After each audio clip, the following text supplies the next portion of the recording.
नहीं है मायूस इकबाल अपनी किश्ते वीरां से, नहीं है मायूस इकबाल अपनी किश्ते वीरां से, अगर नम हो तो ये मिट्टी बहुत जरखेज है साक़ी।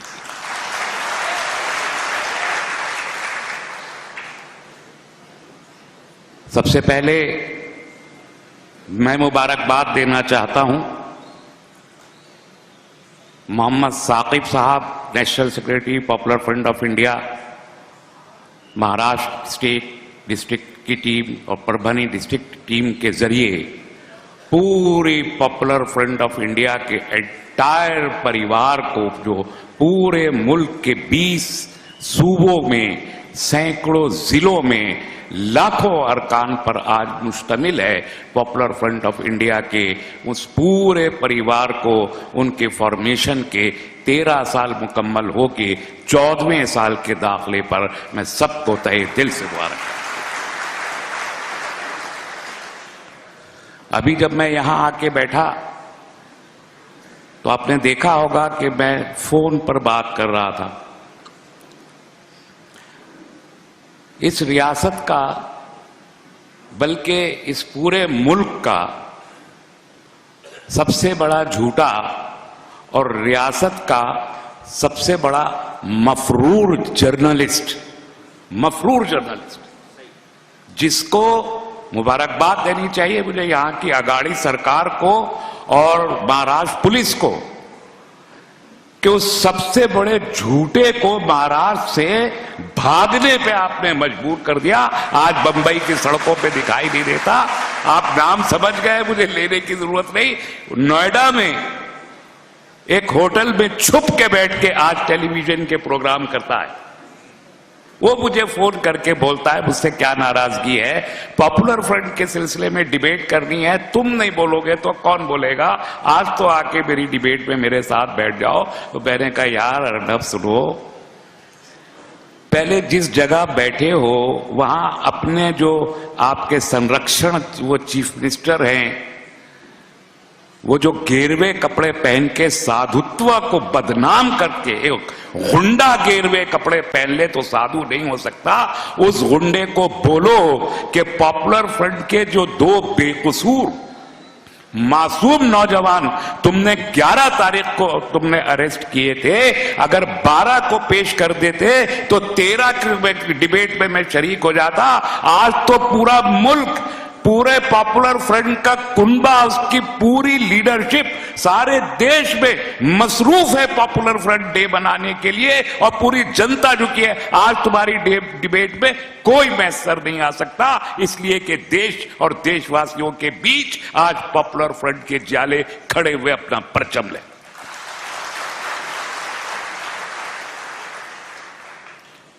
दोस्तों, एक बात याद दिलाना चाहता हूं, बहुत कब लोगों को मालूम होगा, इसलिए मैं आपके ख्याल में लाना चाहता हूं।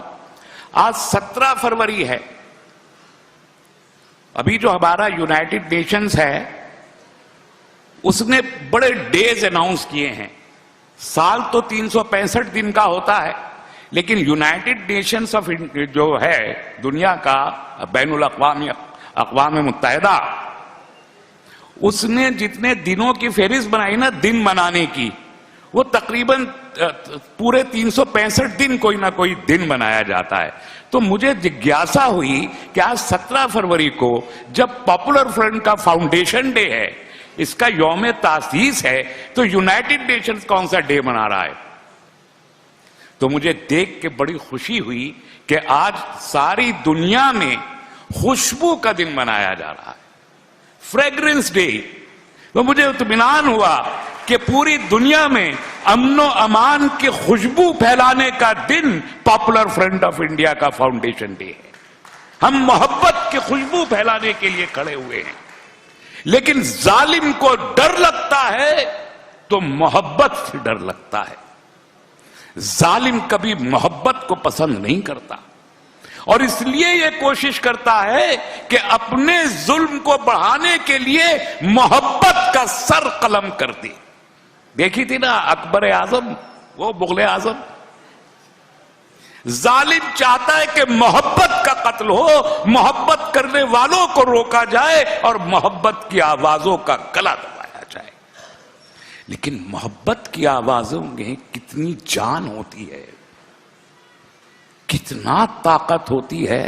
वो गाना सुना था, जिंदाबाद जिंदाबाद है मोहब्बत जिंदाबाद। उसको दबाया नहीं जा सकता, इसकी तारीख शहीद है। आपको अपना तारुफ मालूम है, हम कौन हैं? जिससे डराया जा रहा है इस मुल्क को, वो कौन लोग हैं? किससे इस मुल्क के 137 करोड़ लोगों को डराया जा रहा है और कौन डरा रहा है? डराने वाले कौन हैं? हम हिंदुस्तानी मुसलमान हैं, ये पहचान है हमारी। हम तन्हा, हमें मुसलमान नहीं कहा जा सकता। हम सिर्फ मुसलमान नहीं, हमारी पहचान है हिंदुस्तानी मुसलमान, भारतीय मुस्लिम, इंडियन मुस्लिम। और जब मैं कहता हूं कि हम हिंदुस्तानी मुसलमान हैं, तो इस देश में आरएसएस, भारतीय जनता पार्टी और संघ परिवार का एक एक गद्दार कान खोल के सुन ले, ये देश तुम्हारे बाप की जागीर नहीं है। हमारे बाप दादा ने अपना खून दे के आजाद कराया है, हमने अपना खून दे के आजाद कराया है। जब तुम अंग्रेजों के तलवे चाट रहे थे, जब वो सावरकर, जिसे तुम झूठे तौर पर वीर सावरकर कहते हो, 60 रुपए महीना की भीख लिया करता था अंग्रेजों से, उस वक्त हमारे उलमाए कराम फांसियों के फंदे चूम रहे थे और काले पानी की सजा काट रहे थे। जिस वक्त मौलाना फजले हक खैराबादी इसी अंडोमान निकोबार के काले पानी में बुखार में, मलेरिया, तमाम जिस्म पे दाने, भूख और प्यास की शिद्दत में एड़ियां रगड़ रहे थे, उस वक्त ये सावरकर माफीनामा, उसी काले पानी में माफीनामा लिख के दे के अंग्रेजों को दिल्ली में आके बैठा। हमसे क्या मुकाबला? इसलिए आज हमको डराना चाहते हैं। लेकिन ये याद रखो कि हमारी पहचान ये है और हमारी तारीख ये है और हमारा डीएनए है जो हमारे खून में दौड़ता है और नस्ल दर नस्ल हमारी खून में दौड़ता है कि 100 साल चाहे गुजर जाए, 1857 से 1947 हो गया, 90 साल की तो ये मालूम तारीख है। और उससे पहले पूरे 1700 के आखिर से सैयद अहमद शहीद बरेलवी रहमतुल्लाह अलैह घोड़े पर सवार होके, तलवार हाथ में लेके जिहाद का अंग्रेजों के खिलाफ ऐलान करके मैदान में उतर चुके थे। लेकिन अगर 1857 से भी हिसाब लगाएंगे तो 90 साल नस्ल दर नस्ल हमने अपने वतन अजीज की खातिर अंग्रेजों से इस कदर शदीद जंग लड़ी है कि उनकी गोलियां कम पड़ गई, हमारे सीने कम नहीं पड़े। तो मिस्टर नरेंद्र मोदी, मिस्टर अमित शाह, मुझे मालूम है कि आपकी जिंदगी किसी स्कूल और कॉलेज में नहीं गुजरी है। इस मुल्क की बदकिस्मती है।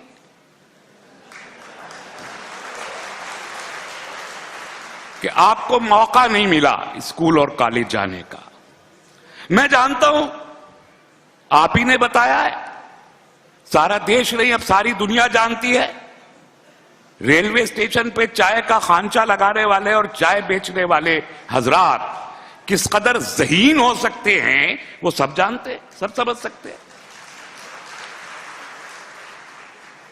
और वो शख्स जो गुजरात की सड़कों पर खड़ा हुआ डिस्प्यूटेड प्रॉपर्टीज का फैसला करवा के पैसा वसूली किया करता हो, और तड़ी पार हो गया हो,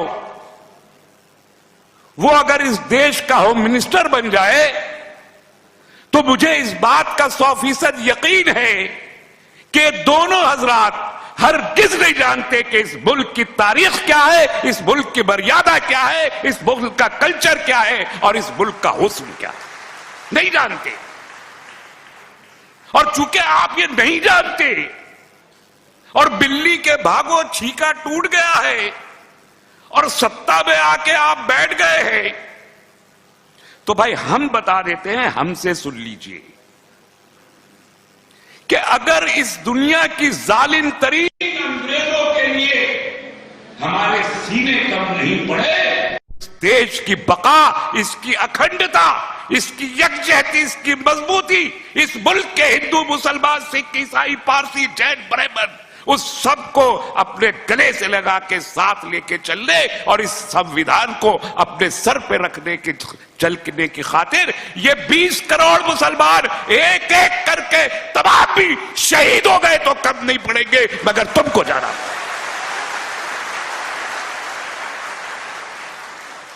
तुमको जाना पड़ेगा। इसलिए जाना पड़ेगा कि अगर अंग्रेज यहां नहीं रुक सका तो काले अंग्रेजों की क्या मजाल है कि मेरे वतन जन्नत निशान दरख्शां को तुम बर्बाद कर। थोड़ी देर की बात है, काले बादल आसमान पे मंडलाया करते हैं, बिजलियां जोर से कड़का करती हैं, कभी कभी वो कड़कती बिजलियां दिलों को दहला दिया करती हैं, कभी कभी वो सियाह बादल खौफजदा कर दिया करते हैं। लेकिन आपने ये भी देखा होगा कि ऐसी ही बरसात में इतने ही काले बादल, इतनी ही कड़कती बिजलियां, जिस तेजी से हवा का कोई तेज झोंका जब गुजरता है तो ये बादल भाग के कहीं दूर और 2 बूंद नहीं बरस। तजुर्बा है, तजुर्बा है। और ये मुल्क बढ़ रहा है, उस डायरेक्शन में हम बढ़ रहे हैं। तो आपको जो हमसे डर लगता है, आप जो झूठा प्रोपेगेंडा करना चाहते हो, दौलत की बुनियाद पर, दौलत की बुनियाद पर, नजरिए की बुनियाद पर नहीं, किसी आइडियोलॉजी की बुनियाद पर नहीं है, किसी उसूल की बुनियाद पर नहीं है। वो उसूल जिसे आप उसूल कहते हैं, जिसे हम 200 साल से सुन रहे हैं, हिंदी, हिंदू, हिंदुस्तान, जिसे आपने अपना उसूल बनाया है, इस उसूल में अगर कोई जान होती, अगर दम होता, अगर ये प्रैक्टिकल होता, अगर ये भारत के डीएनए के मुताबिक होता तो 200 साल नहीं लगते, 20 साल में तहरीकें कामयाब होके बपा हो जाया करती है। हमारी तारीख शाहिद है, 23 साल की तहरीक कामयाब हुई तो 1400 साल मिटाई नहीं जा सकी। नजरिए में दम होता है तो ऐसे कामयाब हो, और जब नजरिया कमजोर होता है तो 200 साल की मेहनत और मशक्कत भी कामयाब नहीं हो पाती। ये आज हम देख रहे हैं। इस नजरिए में दम नहीं है। तो जब नजरिए में दम नहीं है तो आपने दौलत का सहारा लिया है, दौलत का सहारा लिया है। और दौलत कहां से हासिल की है? एक मौका मिल गया आपको, एक मौका कि गुजरात में आप चीफ मिनिस्टर बन गए, और गुजरात का व्यापारी न सिर्फ सूरत और भरूच और अंकलेश्वर में बैठा है, बल्कि वो यूएस में भी है और यूके में भी है। और गुजरात से ही रुई की गांठें बेचने वाला, फेरी लगा के कंधे पे कपड़ा बेचने वाला बेईमान अगर दुनिया का करोड़ सबसे मालदार तरीन शख्स बन जाए और आपको उसकी मदद हासिल हो, तो जाहिर है कि उसका ही पैसा इस देश को बर्बाद करने के लिए आप इस्तेमाल कर रहे हैं। आज क्यों किसान सड़क पे है?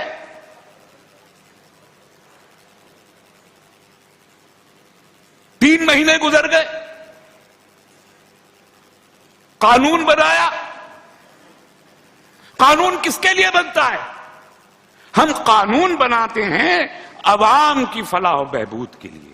हम कानून बनाते हैं, कोई भी पार्लियामेंट या कोई भी हुकूमत जिसकी जिम्मेदारी होती है कानून बनाना, वो कानून बनाती है कि उसकी हुकूमत के दौरान, उसकी हुकूमत के तहत जो अवाम जीते हैं उनके अंदर खुशहाली आए, इत्मीनान आए, अमन आए, इंसाफ कायम हो और उनकी जिंदगी का मयार बुलंद हो, इसलिए कानून बनाए जाते हैं। आपने किसानों के लिए कानून, चलिए हमारे लिए आपने बनाया, ट्रिपल तलाक का बिल आप ले आए, लोकसभा में मेजॉरिटी थी, राज्यसभा में आपकी माइनॉरिटी थी, तो कुछ हुड़दंग मचवा दिया, कुछ को खरीद बेच लिया अडानी और अंबानी के पैसों से, वहां से भी जीत लिए, चलिए हमने सब्र कर लिया। भारत का मामला नहीं, खाली मुसलमानों का मामला है, हम सब्र करने को तैयार है। अगर हमारी बुनियाद पर मुल्क में अमन कायम रहता है तो हमारे साथ कुछ डिस्क्रिमिनेशन हो रहा है तो हमने पहले भी सब्र किया है, हम फिर सब्र कर लेंगे। आपने कश्मीर के 80 लाख लोगों के खिलाफ, उनकी मर्जी के खिलाफ एक कानून बनाया। इस देश में 14 लाख की फौज है हमारी इन्फेंट्री मिला के, उसमें से 7 लाख से ज्यादा फौज को अकेले 80 लाख कश्मीरियों के सिर पे मुसल्लत करके और उसको स्पेशल पावर एक्ट के तहत खुसूसी इख्तियारात देने के बाद महबूस करके कश्मीरियों को उनकी मर्जी, उनकी मंशा, उनके मिजाज के खिलाफ आपने पार्लियामेंट के सीने पे पैर रख के गैर पार्लियामानी तरीके से आपने कश्मीरियों के बारे में एक कानून बनाया। बेचारे कश्मीरी सहम के घरों में बैठ गए, कोई बाहर नहीं निकला, देश को कोई फायदा नहीं हुआ उस कानून से।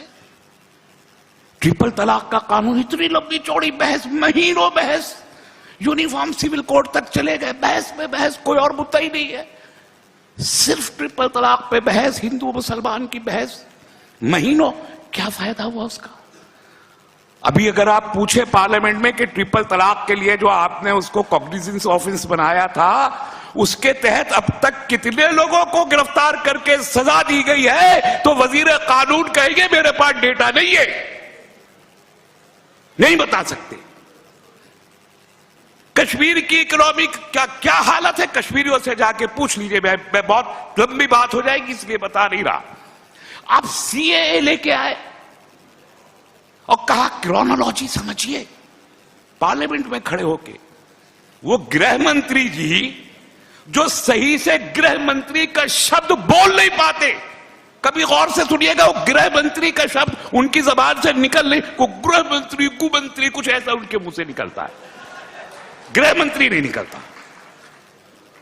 वो मंत्री जी वहां खड़े होके बोले, अरे सीए को पास करवाओ, राज्यसभा से सीए को पास करवाओ, क्रोनोलॉजी समझो, सीए है, फिर एनपीआर है, फिर एनआरसी है। लोगों ने कहा भाई ये गलत कर रहे हैं आप, ये ठीक नहीं है।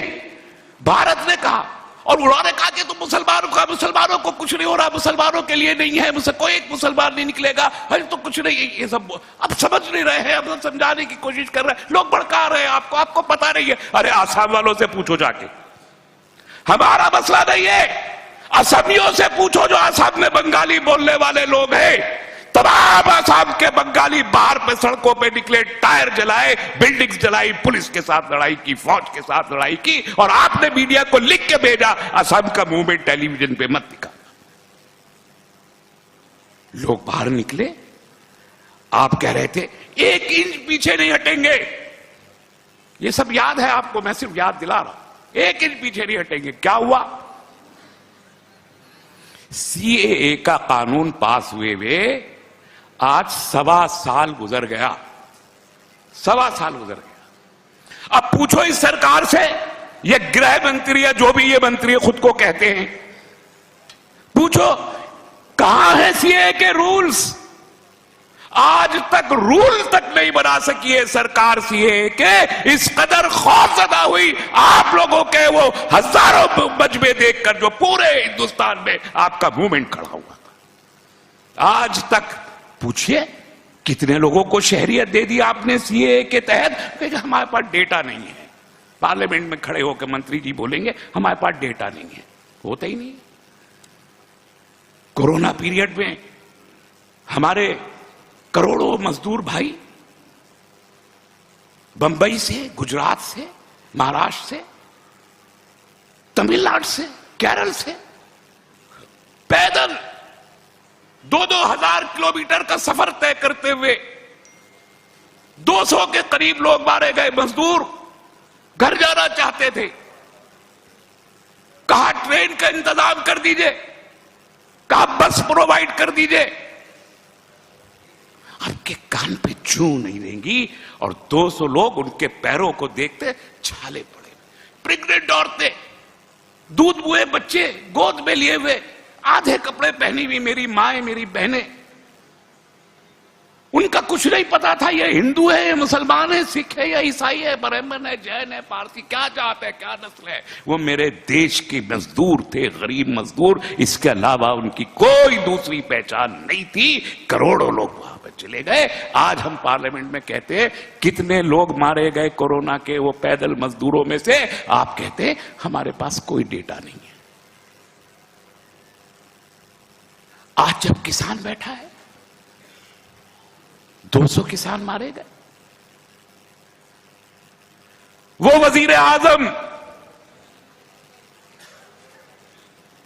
जो ट्वीट करके कहा करते हैं कि कुत्ते का बच्चा भी गाड़ी के नीचे आ जाए तो हमारा दिल दुखता है, 200 किसान सरहदों पे बैठ के हमारे मारे जा चुके, एक लफ्ज, एक ट्वीट नहीं किया, बजट में एक प्रोविजन नहीं किया, श्रद्धांजलि का एक शब्द नहीं बोले। तो वो कानून बना रहे हैं आप जिनका अवामी सरोकार कोई नहीं है, जिसके जरिए आप सिर्फ एक प्रोपेगेंडा मशीनरी चला रहे हैं, जिसके जरिए आप टेलीविजन को बहस का मवाद फराहम कर रहे हैं। जमीन पर इन कवानीन की ना पहले कोई जरूरत थी, ना आज है, ना कल होगी, लेकिन कानून बनाने के नाम पर आप अपनी जालिमाना ज़हनियत को इस मुल्क के अवाम के सिर्फ सामने नहीं कर रहे, बल्कि सारी दुनिया को बता रहे हैं कि आप जालिम हैं। दुनिया को बता रहे हैं कि भारत के इतिहास में, आजाद भारत के इतिहास में, 75 साल के इतिहास में सबसे जालिम कोई दिन आए, सबसे सियाह कोई दिन आए तो ये दिन देखने पड़े भारत। अरे हमने इमरजेंसी भी देखी थी, इमरजेंसी भी देखी थी। हम में से बहुत से लोगों को बच्चे रहे होंगे, याद नहीं होगा, 4 लाख लोग एक रात में गिरफ्तार हुए थे। 4 लाख लोग। कोई पॉलिटिकल वॉइस इस देश में ऐसी नहीं थी कि जो जेल के बाहर रही हो। रातों रात 12 घंटे के अंदर रात में 8 बजे से लेकर सुबह 5 बजे तक 4 लाख लोग गिरफ्तार हो गए थे। हर सरकारी बिल्डिंग जेल बन गई थी और तमाम पॉलिटिशियन जेल के अंदर थे। फिर क्या हुआ? सबसे मजबूत वजीर आजम कहलाई जाती हैं इंदिरा गांधी इस मुल्क की, सबसे मजबूत वजीर आजम। लेकिन वो मजबूत तरीन वजीर आजम जिन्होंने दस्तूर बदल डाला इमरजेंसी के दौरान, जिन्होंने डेमोक्रेसी को कर्टेल कर दिया, वो वजीर आजम 19 महीने के अंदर अंदर इसी अवामी सैलाब के धारे में एक मामूली से तिनके की तरह बहा दिया इस मुल्क के जमहूरी इनकलाब। तो अगर इतनी मजबूत वजीर आजम 19 महीने के अंदर अवामी सैलाब में बह सकती है, तो फिर आप जिसके पास कोई आइडियोलॉजी है ही नहीं, आप अपने वजूद की फिक्र कीजिए। किसान बेवकूफ नहीं है, किसान सिर्फ पंजाब का नहीं है, हरियाणा का, उत्तर प्रदेश का नहीं है। अभी कल उन्होंने कॉल दे रखी है रेल रोको तहरीक की। मुझे पता नहीं कि रेल रोकेंगे या नहीं, कि जब वो 40 लाख ट्रैक्टर ला सकते हैं, लाने का ऐलान कर रहे हैं, तो तमिलनाडु में जाके देखिए जरा किसान कितने बैठे हैं, राजस्थान में देखिए कितना किसान बैठा है, आप महाराष्ट्र में देख लीजिए। और मैं जिस रीजन में खड़ा हूं यहां हमारे एडमिनिस्ट्रेशन के बहुत सारे लोग होंगे, आप भी एडमिनिस्ट्रेशन से, मेयर साहब भी तशरीफ रखते हैं, और यहां हमारे पुलिस के हजरात भी हैं, तमाम कुछ ऑफिसर्स भी होंगे, कुछ और लोग भी होंगे। मैं जिस रीजन में खड़ा हूं, आप जानते हैं इस रीजन की सबसे बड़ी तकलीफ क्या है? हमारा देश 70% हमारी इकोनॉमी एग्रीकल्चर है, हम एग्रेरियन हम इकोनॉमी है, और दुनिया की सबसे बड़ी ज़राअती मईशत भारत की है, सबसे बड़ी दुनिया की 70% की ज़राअत हमारे देश में होती है। हमारी जीडीपी का मैक्सिमम पार्ट हमको एग्रीकल्चर से मिलता है। कि इसके बावजूद तो हमारे किसान को बहुत खुशहाल होना चाहिए। अगर 70% इकोनॉमी हम खेती से हासिल कर रहे हैं तो हमारे किसान को तो बहुत खुशहाल होना चाहिए। बदकिस्मती यह है कि दुनिया का सबसे बड़ा देश है भारत, जिसमें हर आधे घंटे में एक किसान खुदकशी करने पे मजबूर होता है, और वो विदर्भ का किसान, उसकी तादाद सबसे ज्यादा है। यही खित्ता है जहां का किसान सबसे ज्यादा खुदकशी करने पे मजबूर होता है, और उसकी बहुत से मौकों पे उसकी खुदकशी रिकॉर्ड पे भी नहीं आती कि वो किसानी की वजह से खुदकशी की। मैं कहना चाहता हूं अपने यहां पर जो हमारे एडमिनिस्ट्रेशन के भी लोग हैं उनसे भी कहना चाहता हूं, सरकारें आती हैं, सरकारें जाती हैं, यह राजनीति है। एक इलेक्शन होगा, एक सरकार आएगी, दूसरी सरकार जाएगी, लेकिन आप धरोहर हैं इस देश के प्रजातंत्र, इस देश के लोकतंत्र, इस देश की जमहूरियत के धरोहर है। आपकी बुनियाद पर यहां पर ये जमहूरियत चलती है, ये सरकार चलती है। आप जवाबदेह हैं, अपनी रूल बुक के जवाबदेह। आपकी जो किताब है रूल्स की, उसके प्रति आप जवाबदेह हैं, आप किसी पॉलिटिशियन को जवाबदेह नहीं है। तो देश से मोहब्बत, आप हमारे भाई हैं, हम आपके भाई हैं, आप हमसे मत डरिए, हमें खुद से मत डराइए, हमें खुद से मत डराइए। हम डरेंगे नहीं, इसलिए कि हम आम जनता हैं, हम अपने हुकूक जानते हैं, इसलिए हम डरेंगे नहीं। मैं साफ कहना चाहता हूं, ये वो सारे हालात हैं। पॉपुलर फ्रंट ऑफ इंडिया अगर इस देश में खड़ा हुआ है, उसका एक ही कारण है, एक ही कारण है। पॉपुलर फ्रंट कहता है खौफ, ये बाइज्जत जियो बेखौफ जियो, बाइज्जत जियो बेखौफ जियो। और मेरा ताल्लुक जिस पार्टी से है, social democratic party of India, मैं एसडीपीआई का सेक्रेटरी हूं, उस हैसियत से मैं यहां मौजूद हूं।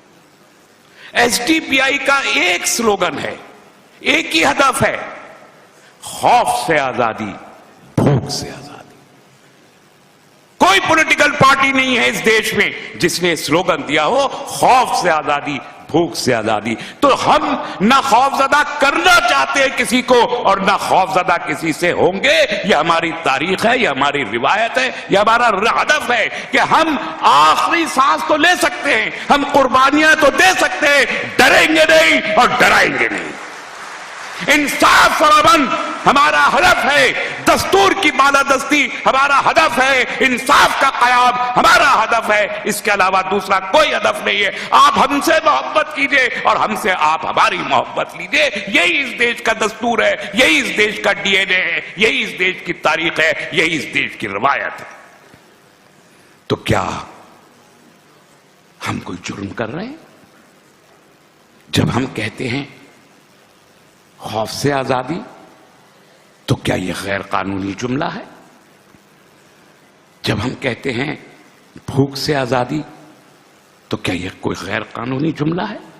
जब हम लोगों के बीच जाते हैं और उनको समझाना चाहते हैं कि किस किस तरह से खौफजदा किया जा रहा है, कैसे कैसे भूखा रखा जा रहा है, और उसको खत्म करने के लिए हमको एक नई जद्दोजहद आजादी की शुरुआत करनी पड़ेगी, तो सरकार कहती है कि यह टेररिस्ट है,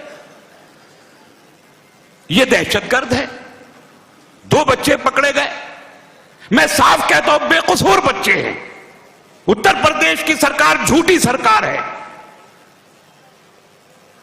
झूठों ने, वो शख्स जिसके ऊपर 12 मुकदमे हैं, कत्ल का मुकदमा, लूट का मुकदमा, आतिशबाजी का मुकदमा, क्रिमिनल ऑफेंसेस जिस शख्स के ऊपर है, आज वो मुख्यमंत्री बनके अपने ही ऊपर से वो मुकदमे हटा लेता है, बेकसूर नौजवानों को कहता है कि दोनों दहशतगर्द है। मैं कहता हूं दहशतगर्द वो नहीं है, दहशतगर्द वो है जो मासूमों को दहशतगर्द कहे, वो दहशतगर्द है। आपको याद है 19 सितंबर 2008 बटला हाउस एनकाउंटर, आतिफ और साजिद, 2 बेकसूर बच्चे शहीद हो गए। हमने कहा फर्जी एनकाउंटर है, और उस वक्त तो सरकार भी कांग्रेस की थी। कहा नहीं आप गलत कह रहे। हमने कहा जुडिशियल इंक्वायरी करा लीजिए, जुडिशियल प्रॉब करा लीजिए। तो आपने कहा पुलिस का मॉरल डाउन हो जाएगा। अरे हमने कहा कि वो कम्युनिटी जो सरकारें बनाने में आपकी मदद करती है, उस पूरी कम्युनिटी का मॉरल डाउन हो रहा है, आपको पुलिस के मॉरल के डाउन होने की पड़ी है। 4 लड़के गिरफ्तार हुए। कितने दिन हो गए 2008 से लेके आज 2021? 13 साल। 13 साल में अभी तक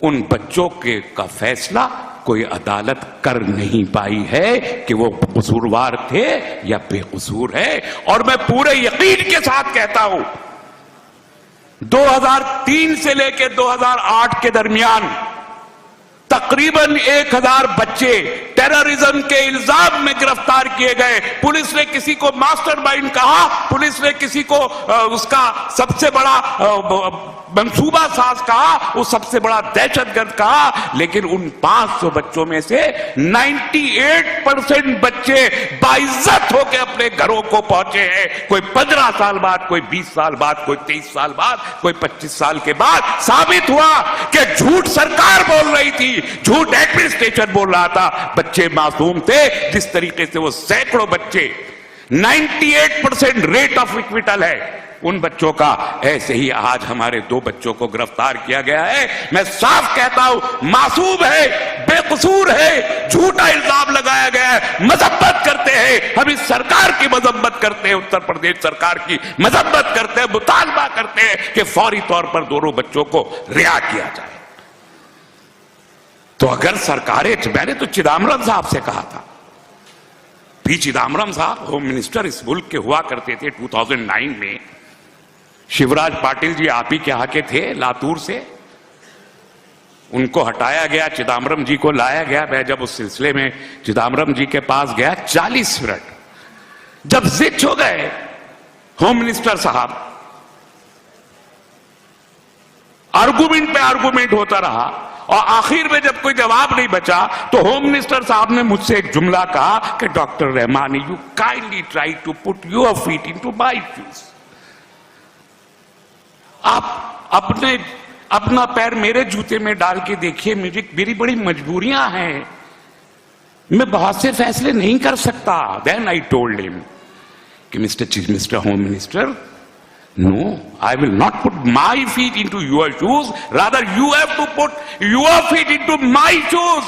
तुम अपने पैर मेरे जूतों में रखो, तुम मेरे होम मिनिस्टर हो, मैं तुम्हारी आवाम हूं, मैं गैर महफूज हूं, मैं इंसाफ चाहता हूं, इंसाफ देने की कुर्सी पे तुम बैठे हो, मेरा दर्द समझने की कोशिश आपको करनी पड़ेगी। आप या तो इस्तीफा दीजिए या मेरे दर्द को महसूस कीजिए।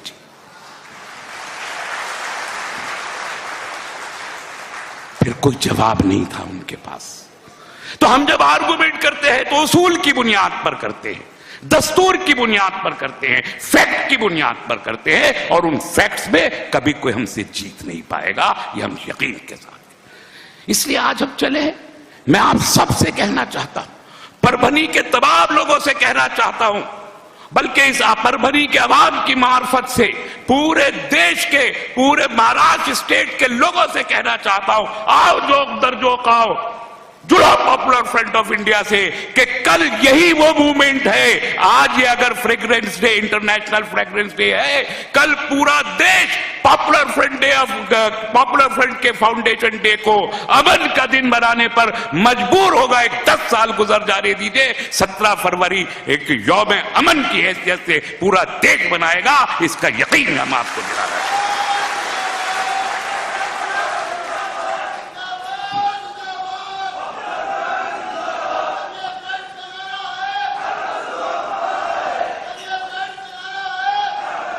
आपने सैलाब आया, अपनी खिदमात का मुजाहरा हमारे नौजवान कैडर ने किया है। देखिए खड़े कितना डिसिप्लिन मेंटेन करते हैं, इस रैली के इंतजाम से देख लीजिए।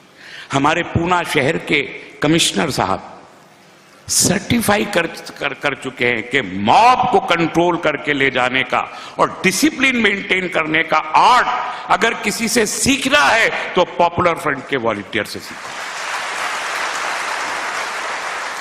पूना के कमिश्नर साहब का स्टेटमेंट है। मैं यहां परभनी के भी हमारे पुलिस के अफसरान ने हमारे इन वॉलंटियर्स की बड़ी मदद की है आज ये प्रोग्राम ऑर्गेनाइज करने में, मैं उनका बेहद शुक्रगुजार हूं। लेकिन कोट एंड कोट कुछ लोगों ने इन्हीं अफसरान में से शुकूक का इजहार भी किया। मैं उनसे भी अर्ज करना चाहता हूं कि अब तो आपने देख लिया कि हम कैसे लोग हैं, हमारी मदद कीजिए और हमसे मदद लीजिए। कानून का निजाम नाफिज करने पे पॉपुलर फ्रंट के जियाले आपके सारा आपकी लाठी बन के खड़े होंगे, बशर्ते कि आप इंसाफ नाफिज। आपने सैलाब में मदद की, कोविड में आपने जो मदद की उसका एतराफ मैंने नहीं किया, परभनी के मेयर साहब ने किया है। मुझे कहने की जरूरत नहीं पड़ी, यहां के मेयर ने उसका एतराफ किया कि इन बच्चों ने क्या मेहनत की है। ये दिन दिन भर मेहनत करते हैं, खिदमत करते हैं, बेलौस करते हैं, अपना कारोबार छोड़ के खिदमत करते हैं और रात रात भर तहज्जुद की नमाजों में खड़े होकर क़यामुल लैल करते हैं। इस मुल्क को इससे ज्यादा साले नौजवान कहां से मिलेंगे? नहीं मिल सकते। इसलिए इनकी कदर करो, इनसे मोहब्बत करो, इनको कोऑपरेट करो और इनके साथ जुड़ो कि इस मुल्क में क़याम अमन की जिम्मेदारी अब हमारी है, हमने ली है। सबको आजमा लिया, सब नाकाम हो चुके। हमारी तारीख है कि हम क़याम अमन में कभी नाकाम नहीं हुए, कभी फेल नहीं हुए। अमन का क़याम हमने किया था, हम करेंगे। मुल्क हमने बनाया था, मुल्क हम बनाएंगे। ये देश, ये हिंदुस्तान, ये जन्नत निशात था, है और रहेगा। और उसके लिए जो कुर्बानी देनी पड़ी वो कुर्बानी हम देंगे। अपनी जानें अपनी हथेलियों पर लेके हम निकले हैं कि हम कत्ल हो जाए, हम जेलों को चले जाए, हम बर्बाद हो जाए, हमारी फैमिलियां मिट जाए, मगर देश बच जाए, दस्तूर बच जाए, इसके अलावा कोई दूसरा हदफ नहीं। मैं बस इस शेर के साथ अपनी गुफ्तगू को खत्म करता हूं कि अब जुस्तजुए शौक की मंजिल कहीं भी हो, अब जुस्तजुए शौक की मंजिल कहीं भी हो, हम चल पड़े हैं राह को दुश्वार देखकर। वमा अलैना इल्लल बलाग। वस्सलाम।